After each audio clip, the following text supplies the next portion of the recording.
NCERT के exercise 5.4 से लेके 5.6 नोटबुक में कंप्लीट हो जानी चाहिए।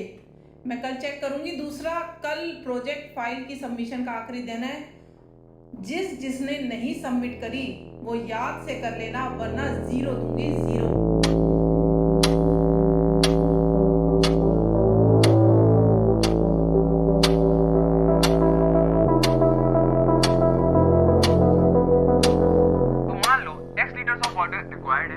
Now total mixture कितना हो जाएगा हमारा x plus 1125 liters. Now it is evident that the amount of acid contained in the resulting mixture वो कितना होगा 45% of 1125 liters. तो अपना चैप्टर तो खत्म हो गया है।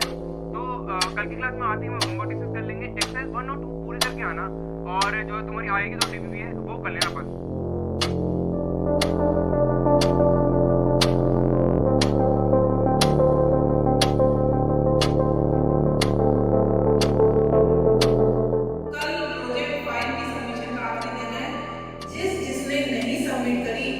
याद से कर लेना।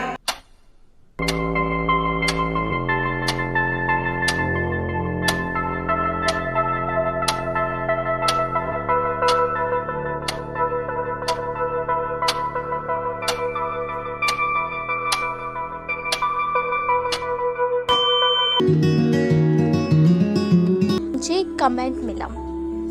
एक स्टूडेंट ने लिखा कि मैं 9th क्लास में हूँ और कंटिन्यू करना डिफ़िकल्ट लग रहा है।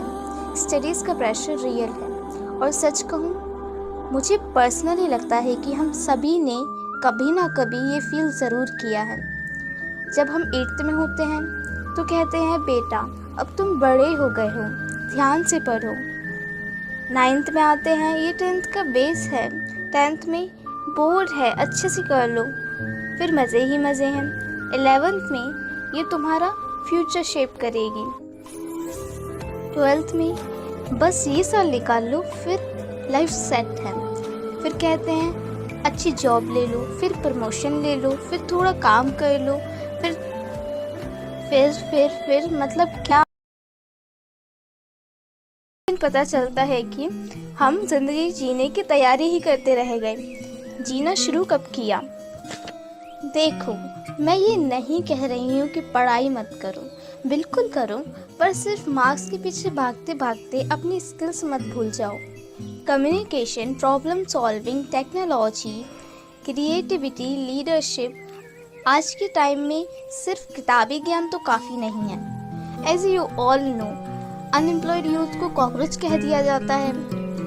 जो देश का भला कर रहा है उसके साथ क्या क्या हो रहा है।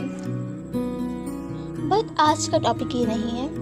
बैक ऑन द टॉपिक, मैं ये कह रही हूँ कि अगर तुम्हारे पास स्किल्स हैं तो एक एग्ज़ाम में फेल भी हो गए ना तो तुम अपनी ज़िंदगी में फेल नहीं हो जाते, और अगर स्किल्स नहीं हैं तो शायद मार्क्स भी हमेशा काम नहीं आएंगे। बट इसका मतलब ये बिल्कुल नहीं है कि तुम पढ़ाई पता चल ग्रेड में हो। एंड ट्रस्ट मी, प्रेशर कभी कम नहीं होता, बढ़ता ही है, फिर वो चाहे पढ़ाई का हो या काम का। आप सबको बस मैं यही समझाना और बताना चाहती हूँ, हम सब पैसे ही कमाना चाहते हैं और यही सच है। I am talking about on ground reality. पर पैसा सिर्फ डिग्री से नहीं, वैल्यू क्रिएट करने से आता है। तो फ्यूचर की टेंशन में आज को मत खोना। जो क्लास में हो उसे अच्छे से एंजॉय भी करो, जो पढ़ रहे हो उसे समझो भी, और साथ साथ एक ऐसी स्किल बिल्ड करो जो तुमसे कोई कभी ना छीन सके। क्योंकि ज़िंदगी का गोल सिर्फ सरवाइव करना तो नहीं है, ग्रो करना भी है। So, keep shining and glowing my sparrows. You have to fly in the sky.